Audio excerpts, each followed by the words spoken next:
ಎಲ್ಲರಿಗೂ ವಿಪರೀತವಾಗಿ ಆವಾಜ್ ಹಾಕೋ ನಮ್ಮ ಮಂಜಣ್ಣ ಅವರು ಪುಷ್ಪಟಾಕಿ ಆಗೋದ್ರು. ಹಾಯ್ ಹಲೋ ನಮಸ್ಕಾರ, ಬನ್ನಿ ಮಾತಾಡ್ಕೊಳ್ತಾ ಹೋಗೋಣ.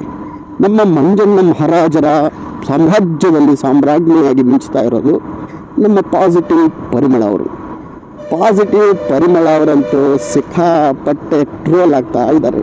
ಅವ್ರು ಹಾಕೊಳ್ಳೋ ಡ್ರೆಸ್ಸಿಂದಾಗಲಿ, ಅವ್ರು ಕೊಡೋ ಲುಕ್ಕಿಂದಾಗಲಿ, ಅವ್ರು ಕೊಡೋ ಎಕ್ಸ್ಪ್ರೆಷನ್ನಿಂದಾಗಲಿ ಸಿಕ್ಕಾಪಟ್ಟೆ ಟ್ರೋಲ್ ಆಗ್ತಾ ಇದ್ದಾರಪ್ಪ. ಒಂದಷ್ಟು ದಿನ ಭವ್ಯ ಗೌಡ ಅವರು ಈ ರೀತಿಯಾಗಿ ಮಿಂಚ್ತಾ ಇದ್ರು, ಆದರೆ ಈಗ ಭವ್ಯ ಅವ್ರನ್ನ ಸೈಡ್ ಲೈಟ್ ಮಾಡ್ತಾವ್ರೆ. ತ್ರಿಭವ್ಯ ನಮ್ಮ ತ್ರಿಭವ್ಯ ಅವರು ತುಂಬ ಜೋರಾಗಿ ಮಿಂಚ್ತಾ ಇದ್ರು. ಯಾಕಂದರೆ ತ್ರಿವಿಕ್ರಮ್ ಅವರು ಅವಾಗ ಕ್ಯಾಪ್ಟನ್ ಆಗಿದ್ರು. ಯಾರು ಕ್ಯಾಪ್ಟನ್ ಆಗಿರ್ತಾರೋ ಅವರ ಜೊತೆಯಲ್ಲಿರೋರು ಚೆನ್ನಾಗಿ ಎಂಟರ್ಟೈನ್ಮೆಂಟ್ ಮಾಡ್ತಾರೆ. ಅದರ ಜೊತೆಗೆ ಅದರ ಫಲಿತಾಂಶವನ್ನು, ಅದರ ಅನುಕೂಲತೆಗಳನ್ನು ಪಡ್ಕೊಳ್ಳಿಕ್ಕೆ ಅಂತ ಒಂದಷ್ಟು ಓಡಾಡ್ತಾ ಇರೋದು ಕಾಣ್ತಾ ಇರುತ್ತೆ. ಹಾಗಾಗಿ ನಮ್ಮ ಮಂಜಣ್ಣ ಅವರು ಕ್ಯಾಪ್ಟನ್ ಆಗಿರೋದ್ರಿಂದ ಈಗ ಪಾಸಿಟಿವ್ ಪರಿಮಳ ಅವರು ಅದರ ಬೆನಿಫಿಟ್ ಏನಾದರೂ ಸಿಗಬಹುದಾ ಅಂತ ಓಡಾಡ್ತಿದ್ದಾರೆ. ಅದರ ಬೆನಿಫಿಟ್ ಕೆಲವು ಕಡೆ ಸಿಗ್ತಾ ಇದೆ ಅಂತಲೂ ಕಾಣಿಸುತ್ತೆ. ಬಟ್ ಬಿಗ್ ಬಾಸ್ಗೆ ಯಾವ ರೀತಿ ಬೇಕೋ ಆ ಥರ ಆಟ ಆಡ್ತಾ ಇದ್ದಾರೆ.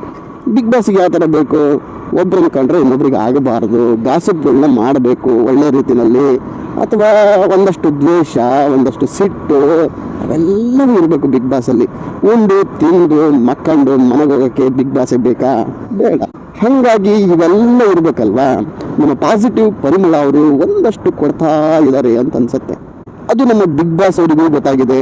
ಯಾಕಂದರೆ ಬಿಗ್ ಬಾಸ್ ಅವರು ಮಂಜಣ್ಣ ಅವರಿಗೆ ಏನಾದರೂ ಟಾಸ್ಕ್ ಕೊಟ್ಟಾಗ, ಅಥವಾ ಏನಾದರೂ ಹೇಳಿದಾಗ, ಅಥವಾ ಮಂಜಣ್ಣ ಅವರು ಮನೆಯವ್ರನ್ನ ಕುರಿತು ಏನಾದರೂ ಹೇಳ್ತಾ ಇರುವಾಗ ನಮ್ಮ ಪಾಸಿಟಿವ್ ಪರಿಮಳ ಅವರು ಒಳ್ಳೆ ರೀತಿಯಲ್ಲಿ ಎಕ್ಸ್ಪ್ರೆಷನನ್ನು ಕೊಡ್ತಾ ಇರ್ತಾರೆ. ಅದನ್ನು ಕವರ್ ಮಾಡ್ತಾರೆ, ಅದನ್ನು ಝೂಮ್ ಹಾಕಿ ನಮ್ಮ ಬಿಗ್ ಬಾಸ್ ತೋರಿಸ್ತಾ ಇರ್ತಾರೆ. ಇದೇ ಅಲ್ವಾ ಬೇಕಾಗಿರೋದು ಬಿಗ್ ಬಾಸ್ಗೆ. ಅದು ಸಿಗ್ತಾ ಇದೆ ಬಿಗ್ ಬಾಸ್ಗೆ, ಆದರೆ ಜನಕ್ಕೆ ಇಷ್ಟ ಆಗ್ತಾ ಇಲ್ಲ.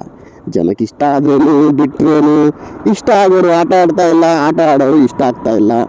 ಎರಡನ್ನೂ ಮ್ಯಾನೇಜ್ ಮಾಡ್ಕೊಂಡು ಹೋಗ್ತಾ ಇರೋರು ಅಂದರೆ ನಮ್ಮ ಹನುಮಂತ ಅವರು. ಇಷ್ಟನೂ ಆಗ್ತಾ ಇದ್ದಾರೆ, ಆಟನೂ ಆಡ್ತಾ ಇದ್ದಾರೆ. ನನ್ನ ಪ್ರಕಾರ ಬಿಗ್ ಬಾಸನ್ನು ಗೆಲ್ಲುವಂಥ ಕ್ಯಾಂಡಿಡೇಟ್ ಅಂತ 100% ನಿಜ.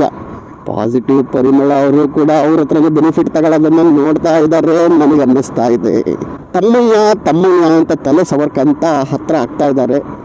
ಹೋದ್ಸರಿ ಸಂಗೀತ ಮತ್ತು ಡ್ರೋನ್ ಪ್ರತಾಪ್ ಅವರ ಕಾಂಬಿನೇಷನ್ ಒಂದಷ್ಟು ರೀತಿಯಲ್ಲಿ ವರ್ಕ್ ಆಗಿತ್ತು.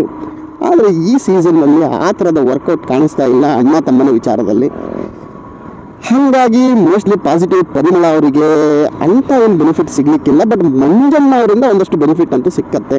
ಅದರ ಜೊತೆಗೆ ಮಂಜಣ್ಣ ಅವರು ಮಹಾರಾಜರಾಗಿದ್ದಾಗ